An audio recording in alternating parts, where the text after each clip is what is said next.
Hello and welcome to the Ghosts and Folklore podcast.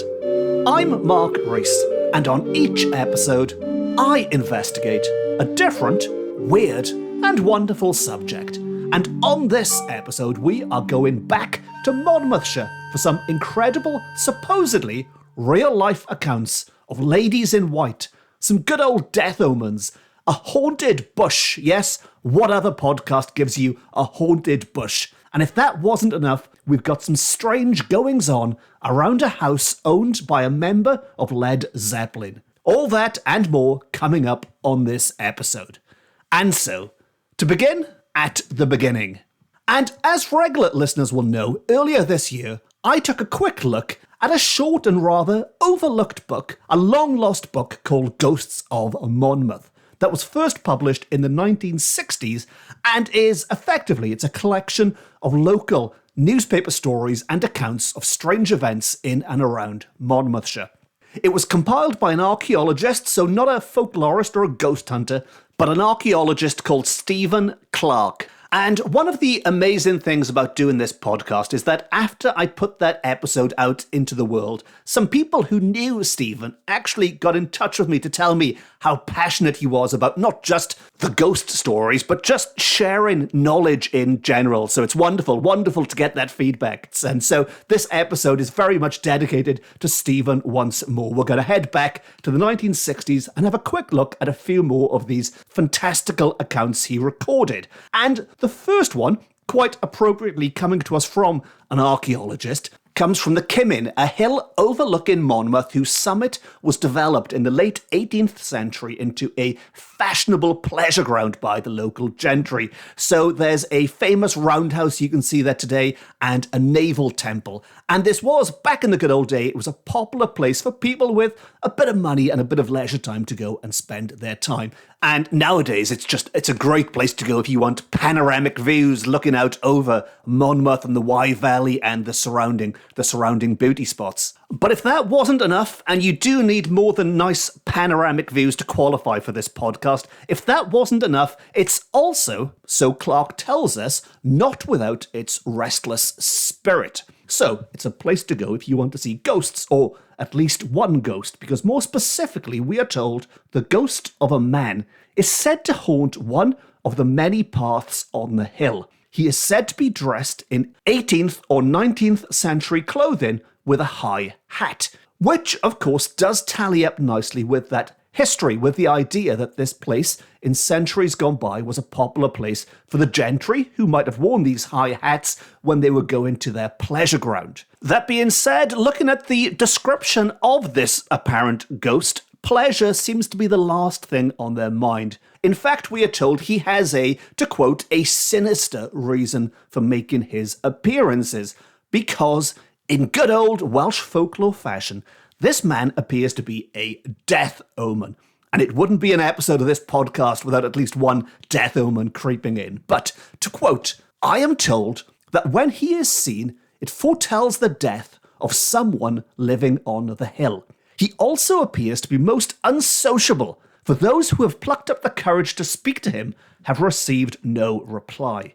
So, if you do find yourself wandering the hill on the summit of the Kimmin and you come across what appears to be a Victorian gentleman wearing a top hat who refuses to say hello to you, who refuses to say good morning, which sadly is pretty much the norm nowadays, isn't it? I imagine back in the 60s, people were still a little bit more civil. We need to bring that back, don't we? But that's a tangent for another day. But if you come across such a man and they do appear to be a little bit rude, well, it's bad news, I'm afraid. Well, maybe not for you, but certainly for someone living on the hill, because our narrator suggests this implies the end is nigh for somebody. And on that cheerful note, let us move on to our next account. We are going to head to the village of Penallt, Penallt,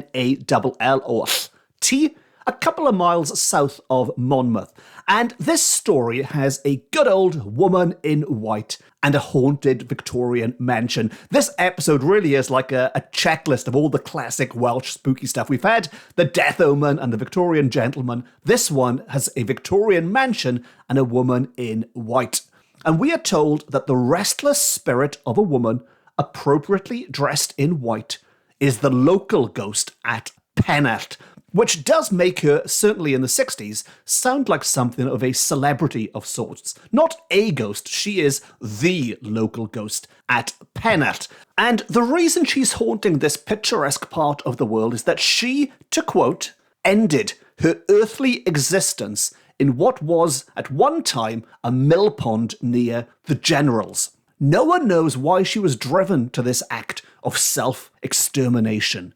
So, sadly, nobody knows what drove her to this act of self-extermination, but we do have a rough location because it does seem to have taken place in these mill ponds that were near the Generals. Now, I'll be honest, my geography isn't good enough to know exactly where in this area the Generals are. I do know there is a cottage in Penallt called the Generals Cottage today, and in fact, it's an Airbnb today, so or maybe a normal B&B, a land B&B, or whatever you might call it. So if anyone does fancy a ghost hunter break in Penallt, I guess you can go and stay in the Generals if indeed it's the same place. And to continue, we are told the woman in white is now said to appear at night near the Argoed, and that's Argoed, Argoed, which is a common place name in Wales, a very evocative one, because Ar and Goed, if we separate them, they do mean by the wood, or by the edge of the wood, which is the perfect place to be finding Victorian ghosts at the edge of the wood, although in this case it relates to a Victorian country house with much older origins. You can probably trace its history back to the 16th or the 17th century, but certainly what we see today was very much built in the 1860s. But she is now seen near the Argoed, this Victorian country house, and it's had some pretty famous guests staying there over the years. George Bernard Shaw is a nice one to name drop. He's said to have worked on one of his plays there, and a very famous rock star owner, because in the 1980s, this place, the Argoed, was owned by Robert Plant of Led Zeppelin. And interestingly, that isn't the only connection between Led Zeppelin and Welsh architecture, or with Wales in general, actually. There are some quite nice links. I mean, Zeppelin wrote songs in Wales and things. But sticking with architecture, so I can keep my tangents to a minimum on this episode, but Led Zeppelin's guitarist, Jimmy Page, legendary guitarist Jimmy Page, is a huge fan of the Victorian architect William Burgess. Now, William Burgess is well known in this part of the world as the architect employed by Lord Bute to effectively transform Cardiff into much more of a medieval fairy tale type place. So he redesigned Cardiff Castle into what we see today. And perhaps a far more striking example of this Gothic revival architecture he created, certainly if you're driving along the motorway and you look up, is Castell Coch in Tongwynlais, which just towers above the trees, this turret sticking up into the air. And there are many, many ghost stories, lots of nice folklore attached to both of those places. In fact, they're episodes in themselves. In fact, shameless plug, I've written a book about it called Paranormal Cardiff, but I digress. So back to William Burgess, who also built a home for himself, very much in the same style as Castell Coch in London, and that is the house Jimmy Page bought. So you could say Jimmy Page effectively lives in a miniature version of Castell Coch in London. But anyway, back to the singer, back to Robert Plant, or rather, back to the woman in white. And it is said that when she turns up at the Argoed, she makes all haste to the site of the pond, where she concludes the spectacle by plunging into the dark waters which reappear to receive her. Which is, it's a little bit convoluted, and that's also where the story ends. So if we try to unpack that, if we rewind a little bit and try and untangle what's going on, but the implication is this young lady, or if indeed she was young, ended her own existence for reasons we do not know, specifically by jumping into this mill pond near the General. Now, that mill pond is no longer there. But nowadays, when she is seen out and about walking Penallt at night, she ends her evening's haunting in the same way her life ended. So wherever you might see her, if you're brave enough to follow her, she will lead you towards the Argoed, towards a pond that appears near the Argoed. And this is where she jumps in, and this act of self-extermination, as it's described, takes place. Now, again, apologies, my geography is a bit hazy here, But I promise you, I will head to Penallt. I will film it. I will film a vlog. If you don't follow me on YouTube and social media, by the way, I've been doing a lot more video footage recently if you do want to see as well as hear some of these stories. So I will head to Penallt with my camera in hand. If anyone does know the area very well and wants to make sure I do find the archaeologist and the general and the site of the pond and all the rest of it, then please get in touch. But that brings us to the end of the White Lady of Penallt. Let us swiftly move on to the next account, and this is possibly my favourite title for a haunting ever. Well, maybe not ever, maybe that's going a little bit too far, but this is the wonderfully named Haunted Bush on White Hill. The Haunted Bush on White Hill, and so far this episode has felt like something of a greatest hits. We've had the White Ladies and the Death Omens and the Victorian mansions, but I think this might be my first mention of a haunted bush ever. As I've said before, I've recorded so many episodes now, I do lose track and forget. So if you have binged all the episodes recently, feel free to correct me. And if you know of any other haunted bushes out there, let me know. Maybe I can go and film those as well. But I think this is a first for even this podcast, The Haunted Bush on White Hill, which again is just outside Monmouth to the west this time, and it's mainly covered by woodland, so far less gentrification on the White Hill. But there is at least one building of interest, because we are told that, to quote, "High on a ridge near the White Hill stands the imposing ruin of a tower, built during the 18th century as a hunting lodge." So, while this place hasn't been totally gentrified, this lodge certainly sounds like the preserve of men with a little bit of cash to splash. Although, if you were hoping for any kind of ghosts connected to the hunting, we've got some bad news, because our narrator tells us that there are, as far as I'm aware, no ghostly hounds or huntsmen that one would hope for when collecting ghost stories. But the windswept hillside does have its own traditional ghosts. So we're not going to get any coon anoon or anything wild hunt related cropping up, but things are still going to get spooky. And the origins of the story are somewhat vague and lie in third-hand and perhaps inaccurate tales, we are told. And that has never stopped me before. Bring on the third-hand and perhaps inaccurate tales. And to quote, we are told that it is told how a gypsy murdered a baby and hid the body in a thorn bush. Whose baby it was, or what happened to the gypsy, is not known, and ceases to be important as far as this story is concerned.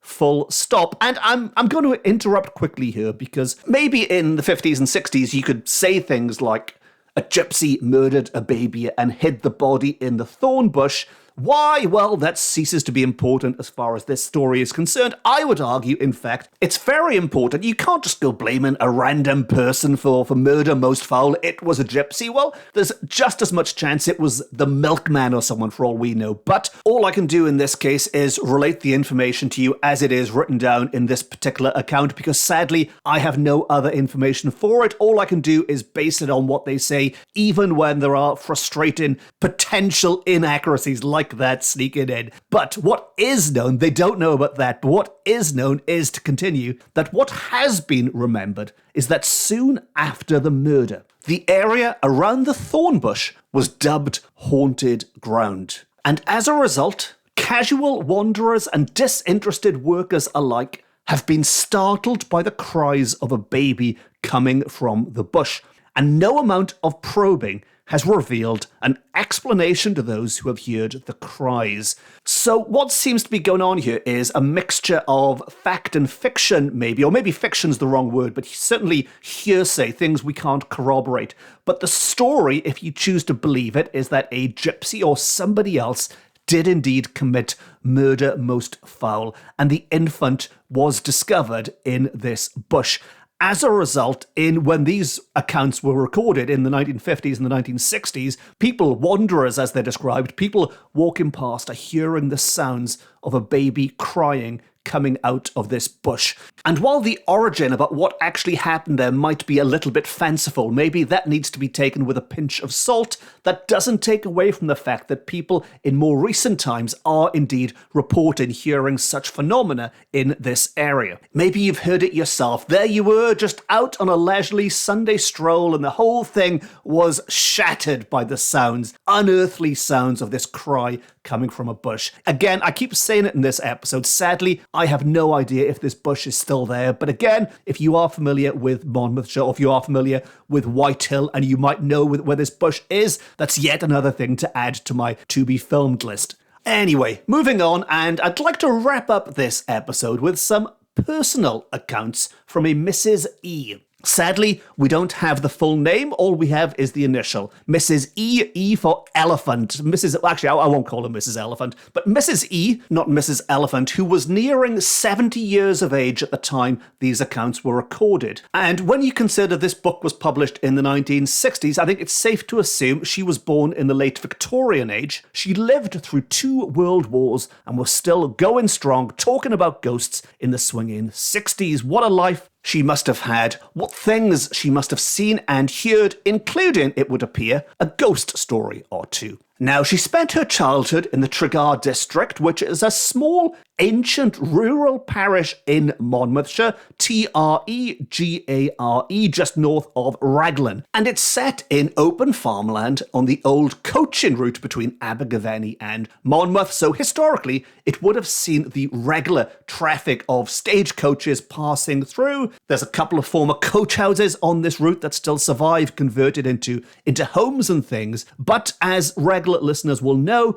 coach houses and these routes do tend to be magnets for all manner of spooky encounters, because if you think about it, these are the kind of places where so many dodgy deals and arguments and fisticuffs and all that fun stuff that fuels hauntings tend to take place. This is where you will find the horses, the horsemen, headless or otherwise, all of which may or may not have a bearing on the accounts you're about to hear. And the first one takes place near Little Park in Tregar in September 1905. And we are told that Mrs. E's grandparents were passing the mouth of the old Park Lane when a white apparition appeared to them. They called out, but received no reply. Then the apparition rose over or through a gate and faded into a small wooded area near some ruined cottages. So, all very strange, all a little bit spooky, a white apparition that appeared and then rose, and by rose I'm assuming they mean it floated, it flew, or maybe it just went straight through the gate and faded into the small wooded area near some ruined cottages. And afterwards, we are told, the appearance of this apparition coincided with the death of Auntie. Now, it's Auntie with a capital A. I'm assuming she's talking about her own auntie here, but the death of Auntie. And afterwards, Mrs. E's grandparents were convinced this was a token of her death. Now, token is in inverted commas here, and I do like it when things tend to come full circle naturally, because we did start this episode with a good old death omen. And while it doesn't use those words, the implication here again is this is some kind of omen of death, this token. They saw this white form floating, heading away, and at the same time, Auntie, be it the grandparents' auntie or be it Mrs. E's auntie, also shuffled off this mortal coil. Was this in some way a vision of her? Was this showing them, look, I am going away. I am heading off into the great unknown.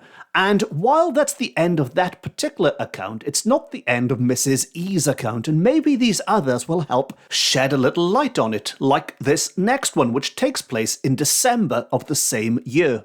Mrs. E's grandmother was working at the Onen, that's O-N-E-N, which is a name probably derived from the Welsh for ash tree, so presumably there were ash trees about the general area or around the specific building, whether it's the hall or the farmhouse they're talking about in this context. But she was working there, and one night she was returning to Penrose by a shortcut and was near an old quarry when she was startled by a large owl which swooped over her in an unusual manner.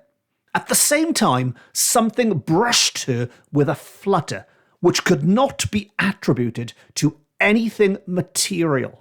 And when it comes to describing a potentially paranormal encounter, that is a description I love. And I think that's part of the reason I just love these old accounts, because regardless of how real you think they may or may not be, the language, it's like reading a gothic novel. Something brushed her with a flutter, which could not be attributed to anything material. Anyway, as you can probably guess, she took this to be otherworldly again. She took this to be a token, and again assumed this was an upcoming death, another death omen encounter of sorts. And sure enough, there was the death of an uncle, which occurred just after. These really are bad news for aunties and uncles, these death omens. But finally, not to be left out, Mrs. E's grandfather also had a story of his own. And this time, it was not a death omen, at least not one that's obvious to me at least. He claimed to have seen the ghost of a certain Mary George at a thatched cottage in a road opposite Old Park Lane. He saw her on a number of occasions, in Victorian dress with a poke bonnet, hurrying along the road in daylight. And I do like a daylight ghost sighting. As I've said before, and I'll say it again, you don't need to be wandering around Gothic mansions at midnight looking for ghosts. You can do it just as easily in the middle of the day, and it's a heck of a lot cheaper as well. In this case, you can go and hang around Old Park Lane and do some ghost hunting for free, although actually I think it might be private property nowadays, so maybe you should and don't go hanging around Old Park Lane, especially if you get fined. It certainly won't be free, or whatever it is they do with trespassers. I have no idea. I'm rambling, which is probably a good place to end things. So, let us just say, when they spotted something together, when the grandmother and the grandfather both saw it, they took it as an omen of death. And then when the grandmother encountered something solo, when it fluttered past her, something no human could do, she again took it to be an omen of death. But when the grandfather saw this lady dressed in Victorian clothing, repeatedly he saw her on several occasions, this did not precede a death. This was simply one of those mysteries that I can leave you with, because we have reached the end of another episode of the Ghosts and Folklore podcast. If you enjoyed this episode and you'd like more Ghosts and Folklore, you can follow me on social media. I'm on all the main platforms. I've written a number of books about similar weird and wonderful subjects, which are available from all good bookshops, offline and on. And as mentioned, I have started doing a lot more videos. If you'd like to see as well as listen to some spooky stories, you'll find those on my YouTube channel, on social media. Again, you can find links to all of those on my website and in the description. And as always, if you'd like to support the podcast, you can just give it a quick like, a quick review, tell your friends about it. Every little bit really does help, to quote Tesco slightly there, but it's all very much appreciated. But on that self-promoting note, it just leaves me to say thank you very much for listening. Diolch yn fawr iawn am wrando. I've been Mark Rees. This has been my Ghosts and Folklore podcast, beaming to you from Wales to the world. And remember, and I apologise in advance for this one, even by my standards, the pun that is about to come out of my mouth is fantastically poor. I'm so sorry. It's the best I could do. But remember, if you do find yourself ghost hunting around Robert Plant's house, be warned, you could be in for a whole lot of boo. I know, it doesn't even rhyme. Look, I'm on a deadline, that's my excuse. As with everything else on this episode, if you know a better spooky Led Zeppelin pun, then please let me know. Until next time, no star.